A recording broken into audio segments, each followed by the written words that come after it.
नमस्कार दोस्तों, स्वागत है आप सभी का आपके अपने official YouTube channel maths by Gaurav में। देखिए, आज की क्लास में हम लोग ज्योग्राफी का अगला पार्ट कंटिन्यू करेंगे। पिछली क्लास में हम लोगों ने इंडिया और श्रीलंका से रिलेटेड इन्फॉर्मेशन डिस्कस की थी, क्या रिलेशन है उनके, और श्रीलंका के स्टैटिक पोर्शन के बारे में हमने देखा था। आज की क्लास में हम लोग नेपाल से रिलेटेड स्टैटिक पोर्शन, क्या क्या इम्पॉर्टेंट पॉइंट है वहाँ पे, एग्जाम्स में कौन कौन से क्वेश्चंस पूछे गए हैं, ये सारे पॉइंट्स पर प्रकाश डाले जाएंगे। इन सभी बिंदुओं पर चर्चा की जाएंगी। तो चलिए स्टार्ट करते हैं आज की क्लास। सबसे पहले हम लोग नेपाल के बारे में देखते हैं। देखो भाई, नेपाल होता क्या है। नेपाल एक ऐसा कंट्री है जो क्या है मेरे भाई, जो हिंदू नेशन है, टोटली हिंदू नेशन। इनके संविधान में लिखा है कि नेपाल क्या है, नेपाल एक हिंदू राष्ट्र है। ठीक है भाई, हिंदू राष्ट्र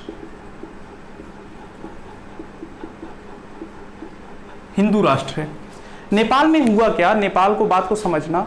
नेपाल का फाउंडर कौन है पहले ये देखेंगे। नेपाल का फाउंडर जो थे वो पृथ्वी नारायण शाह थे। पृथ्वी नारायण शाह ने, नेपाल पहले छोटे छोटे कस्बों में बटा हुआ था, जिलों में बटा हुआ था।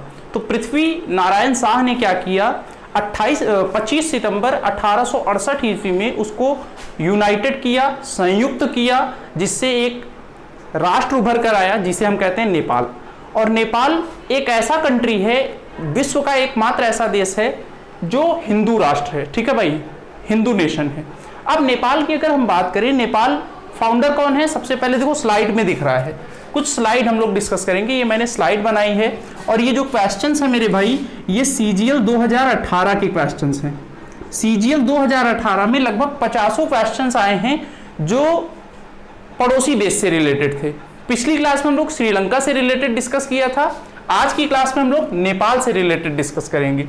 और ये CGL में आए हैं तो मेरे भाई CHSL में भी आ सकते हैं, CPO-SI में भी आ सकते हैं, इवन आपका NTPC में भी आ सकता है और ग्रुप डी में भी आ सकता है। जितने भी एग्जाम होते हैं, अगर उनसे पड़ोसी देश से रिलेटेड इंफॉर्मेशन लेनी होगी तो वो इससे बाहर कुछ नहीं पूछेंगे, ये मेरी गारंटी है।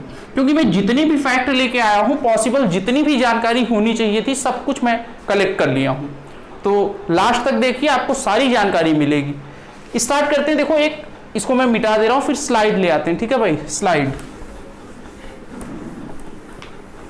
अब देखो, एक स्लाइड आ गई। आप सबसे पहले इसका फ्लैग देखें। नेपाल का जो फ्लैग है वो सूर्य और चंद्रमा का कॉम्बिनेशन है। दो ट्रायंगल बने होते हैं। ठीक है भाई, दो ट्रायंगल बने होंगे, ऊपर चंद्रमा होगा, नीचे सूर्य होगा। दिख रहा है आपको नेपाल का फ्लैग, ये नेपाल का फ्लैग है। मैंने 4 स्लाइड बनाई हैं। 2 स्लाइड है जिसमें इंपॉर्टेंट पॉइंट्स हैं और 2 स्लाइड हैं जिसमें क्वेश्चंस आए हैं जो कि CGL 2018 में पूछे गए हैं। जैसे पहली स्लाइड है, तो देखो पहली स्लाइड में क्या है, ऑल अबाउट नेपाल। नेपाल कैसी कंट्री है, हिंदू राष्ट्र है, हिंदू नेशन है, टोटली हिंदू नेशन है भाई, इनके संविधान में लिखा है। अगर हम बात करें फाउंडर ऑफ नेपाल, नेपाल के फाउंडर कौन है मेरे भाई, तो नेपाल के फाउंडर है पृथ्वी नारायण शाह। कब इन्होंने गठित किया था, यूनाइटेड किया था, तो 25 सितंबर 1768 ईस्वी में इन्होंने नेपाल को एकीकृत किया था। नेशनल लैंग्वेज की अगर बात करें, नेशनल लैंग्वेज क्या है भाई, तो नेशनल लैंग्वेज इसकी है नेपाली। अगर करेंसी की बात करें तो करेंसी क्या होगी, नेपाली रुपया होगा, रुपया होगा लेकिन नेपाली वाला होगा। ठीक है भाई। इंडिपेंडेंस डे कब सेलिब्रेट होता है, ये काफी इंपॉर्टेंट है। श्रीलंका का हम लोगों ने देखा, म्यांमार का देखा, सब कुछ देख लिया। नेपाल का जो स्वतंत्रता दिवस है वो कब मनाया जाता है। श्रीलंका की अगर बात करें तो पिछले सेशन में हम लोगों ने पढ़ा था, श्रीलंका का 4 फरवरी को मनाया जाता है। जो लोग पिछला सेशन नहीं देखे हैं वो जाके देख लेंगे। नेपाल का जो इंडिपेंडेंस डे है ये कब सेलिब्रेट होता है मेरे भाई, ये होता है सेलिब्रेट 21 दिसंबर को, 21 दिसंबर को नेपाल का इंडिपेंडेंस डे सेलिब्रेट होता है। नेक्स्ट अगर बात करें, नेशनल काऊ क्या है, सॉरी नेशनल एनिमल क्या है, राष्ट्रीय पशु क्या है। ये हिंदू राष्ट्र है तो यहाँ पर जो राष्ट्रीय पशु है वो क्या है, गाय है, काऊ है। ठीक है भाई।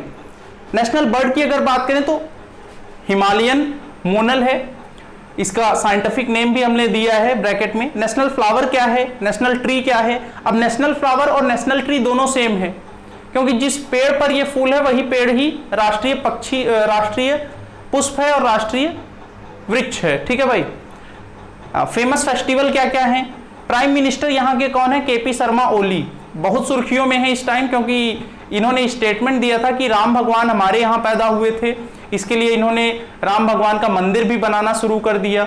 जैसे इंडिया में अयोध्या में बन रही है, अयोध्या राम जन्मभूमि है, वैसे इन्होंने एक स्टेटमेंट दिया कि रामलला हमारे यहाँ पैदा हुए थे, जन्मस्थली नेपाल की है, जैसा कि गलत है जो कि, क्योंकि वहाँ से सीता माँ बिलोंग करती थी, आप सबको पता है।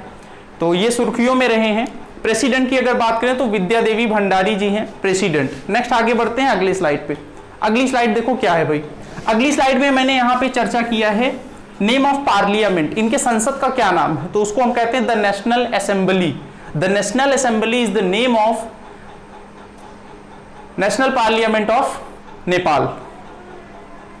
मेंबर ऑफ पार्लियामेंट कितने मेंबर हैं यहाँ पे? 275 मेंबर हैं। और कितने प्रोविजन हुए हैं, कितने संशोधन हुए हैं इनके संविधान में? तो कितने हुए भाई?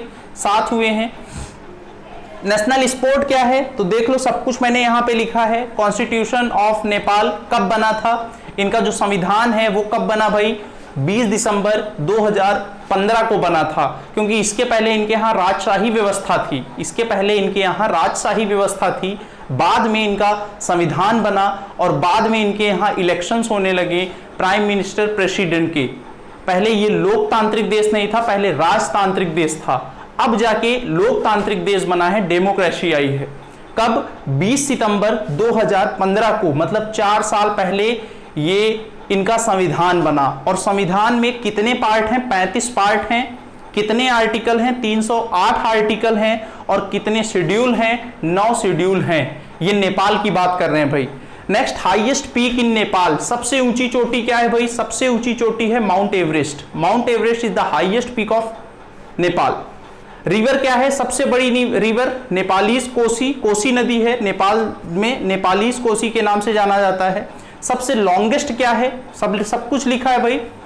और नेशनल पार्क का क्या नाम है? नेपाल में जो नेशनल पार्क है उसका नाम है सागरमाथा, ये सबसे लार्जेस्ट है। ठीक है भाई। यूनिक कल्चर या सिंबल क्या है? तो जैंकू है, जिसे चेपू कहा जाता है। इनके यहाँ जो फॉल्क डांस होते हैं या सॉन्ग होते हैं वो क्या है? ये सब हम लोगों ने स्लाइड पर मैंने दे दिया है। उम्मीद करते हैं कि आपको समझ में आया होगा। जल्दी से इनका स्क्रीनशॉट ले लो, इनको नोट कर लो, फिर आगे बढ़ते हैं अगले फैक्ट पर। ठीक है भाई, अगले फैक्ट पर आगे बढ़ेंगे। अब इंडिया के रेस्पेक्ट में अगर हम देखें, बात को समझना, नेपाल को अगर इंडिया के रेस्पेक्ट में देखा जाए, ठीक है भाई, नेपाल को अभी हमने देखा कि नेपाल जो है ये क्या है मेरे भाई? ये आपका हिंदू राष्ट्र है, हिंदू नेशन है। ये बात ध्यान देना।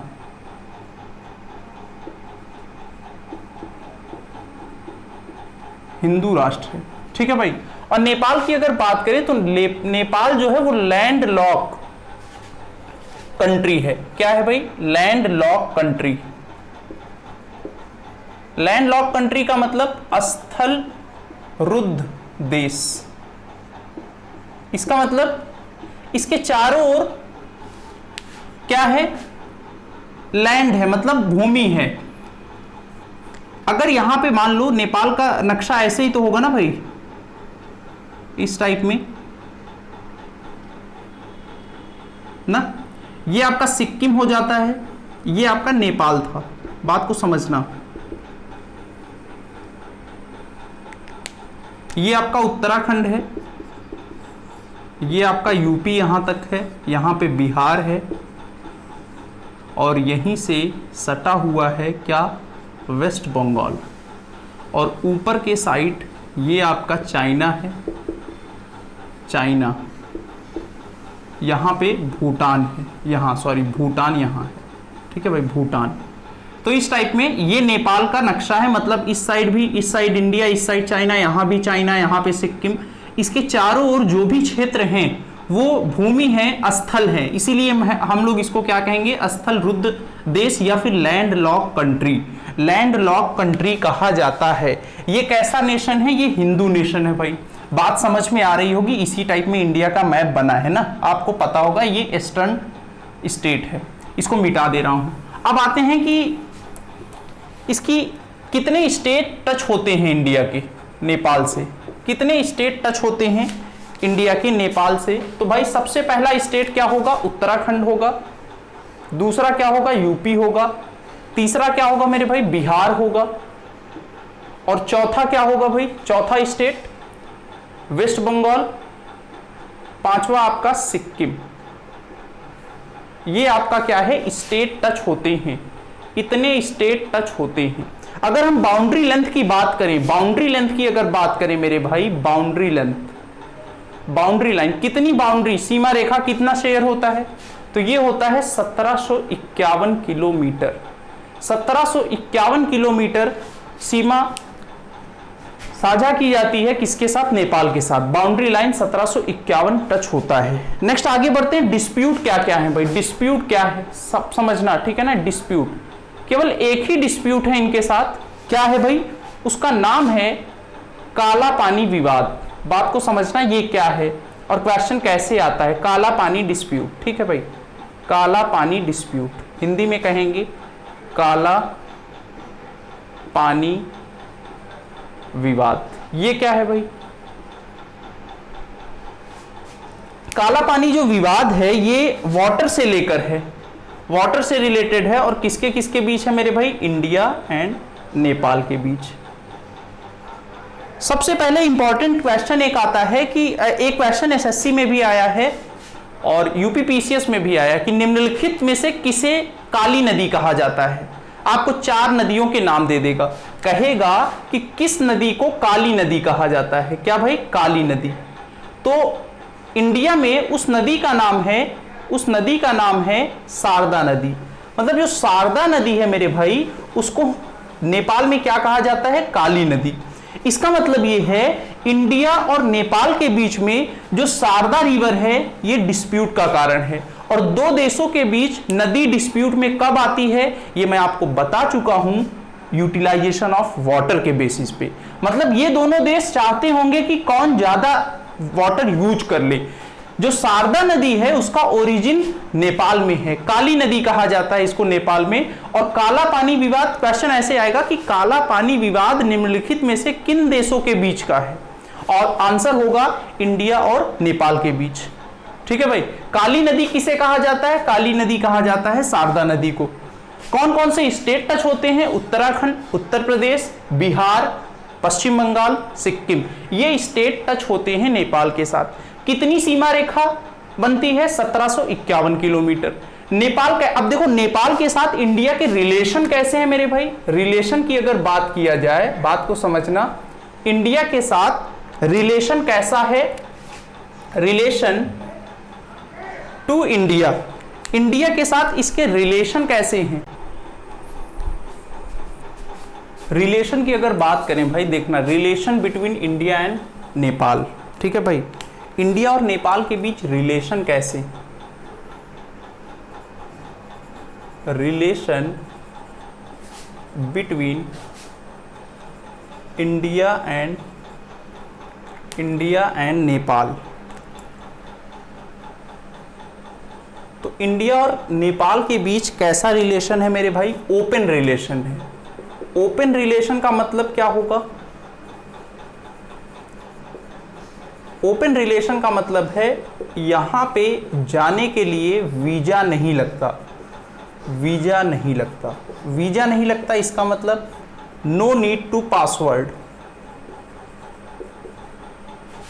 पासपोर्ट, सॉरी पासपोर्ट, पासपोर्ट की कोई आवश्यकता नहीं होती नेपाल जाने के लिए। इसका मतलब ये है कि नेपाल हम लोग इजीली जा सकते हैं। नेपाल वाले इंडिया कई लगभग, अब जैसे कोई भी वैकेंसी निकलती है तो देखिए उसमें ये भी होता है कि नेपाली भी फॉर्म फिल कर सकते हैं। जैसे यूपीएसआई की वैकेंसी आएगी तो नेपाल वाले भी फिल कर सकते हैं। इंडियन आर्मी में एक रेजिमेंट है जहां पे नेपाली स्पेशली रिक्रूट किए जाते हैं, क्योंकि नेपाल के साथ हमारे रिलेशन काफ़ी अच्छे हैं। इंडियन रेलवे में भी नेपाल वाले सर्विस करते हैं। आप अगर नेपाल जाना चाहते हैं तो उत्तराखंड के साइड से जा सकते हैं, उत्तर प्रदेश के पीलीभीत जिले से जा सकते हैं खटीमा होते हुए, गोरखपुर साइड से भी जा सकते हैं। कई लोग क्या करते हैं, नेपाल जाते हैं, वहां से सामान ले आते हैं, क्योंकि इनके यहाँ नेपाल में ऊनी वस्त्र काफ़ी अच्छे बनते हैं। ठंड के लिए स्वेटर वगैरह लेने जाते हैं। गोल्ड स्टार शूज ओरिजिनल यहीं से आता है, वहां 100 रुपए का मिलता है, यहाँ 400 में मिलता है। अपने यहाँ का 600 उनके यहाँ के 1000 के बराबर है, ये करेंसी है। इसीलिए इंडियन व्यापारी, इंडियन मर्चेंट क्या करते हैं, जाते हैं यहाँ से प्रोडक्ट ले आते हैं और इंडिया में सेल करते हैं। यहाँ के लोग भी, ज्यादातर लोग आपको मिलेंगे दुकानों पर नेपाली, ठीक है भाई। यहां से ओपन रिलेशनशिप है, कोई भी वीजा नहीं लगता। नेक्स्ट एक और बात अगर हम करें तो इनके यहां हाईएस्ट पीक कौन सी है, ये याद रखना कि काली नदी, नेपाल को लिख दे रहा हूं मैं, शारदा नदी, Sharda river is known as Kali river in Nepal, ठीक है भाई। शारदा नदी को नेपाल में काली नदी के नाम से जाना जाता है, ये याद रखना। नेक्स्ट अगर हम बात करें, बात को समझना, नेपाल का हाईएस्ट पीक क्या है, highest peak in Nepal, highest peak in Nepal. तो भाई अभी पॉइंट में मैंने लिखाया था, क्या है भाई, माउंट एवरेस्ट, माउंट एवरेस्ट है भाई। अब बात को समझिएगा, जो माउंट एवरेस्ट है ना भाई, माउंट एवरेस्ट, माउंट एवरेस्ट, ये जो माउंट एवरेस्ट है ये बॉर्डर पर है, बॉर्डर पर है। किन बॉर्डर पर है, चाइना के भी बॉर्डर पर है और नेपाल के भी बॉर्डर पर है। ये जो माउंट एवरेस्ट है मेरे भाई, ये चाइना के भी बॉर्डर पर है, चाइना के भी सीमा पर आता है और नेपाल के बॉर्डर पर आता है। तो चाइना ये क्लेम करता है कि जो माउंट एवरेस्ट है वो हमारे कंट्री में है और नेपाल की तो रियलिटी में नेपाल के सीमा पर है। तो अगर आपसे पूछे highest peak of China, China का सबसे ऊंची चोटी क्या है, तो आंसर क्या टिक करोगे, माउंट एवरेस्ट, क्योंकि चाइना ये बॉर्डर पर, नेपाल के बॉर्डर में है माउंट एवरेस्ट, ठीक है भाई। तो उम्मीद करते हैं कि ये समझ में आया होगा। यहां से क्वेश्चंस कैसे बनेंगे, क्वेश्चन बनेगा काला पानी विवाद किन दो देशों के बीच है, काली नदी किस नदी को कही जाती है, इसमें कोई भी स्टेट दे देगा, उत्तराखंड नेपाल से सीमा साझा करता है कि नहीं, कौन सा स्टेट टच करता है, बाउंड्री लाइन क्या है, 1751। उम्मीद करते हैं कि ये समझ में आया होगा। अब मैं इसको मिटा दे रहा हूं। फिर मैंने 2 स्लाइड तैयार की हैं जो कि सीजीएल में डिक्टो डिक क्वेश्चन पूछे गए हैं, ठीक है भाई। सेम टू सेम क्वेश्चन मैंने पिक किया है और समझ लो काफ़ी मेहनत करनी पड़ी ये क्वेश्चन निकालने में, क्योंकि सीजीएल के जितने भी पेपर हुए हैं सबको मैंने एनालिसिस किया, स्पेशली जीएस का, ठीक है ना। तब मैंने वहाँ से क्वेश्चन पिक किया भाई। जैसे देखो पहली स्लाइड आपके स्क्रीन पर आ गई, पहली स्लाइड आ गई और ये जो क्वेश्चन है ये सीजीएल 2018 में आया है, 19 में भी आए हैं ऐसे क्वेश्चन, सीएचएसएल में आने की संभावना है, एनटीपीसी में आने की पॉसिबिलिटी है, क्योंकि जीएस में क्वेश्चन अगर टफ करना होगा तो वो पड़ोसी देशों से पूछेगा, पड़ोसी देशों के फैक्ट के बारे में आपसे पूछेगा। जैसे देखो पहला क्वेश्चन है, व्हाट इज द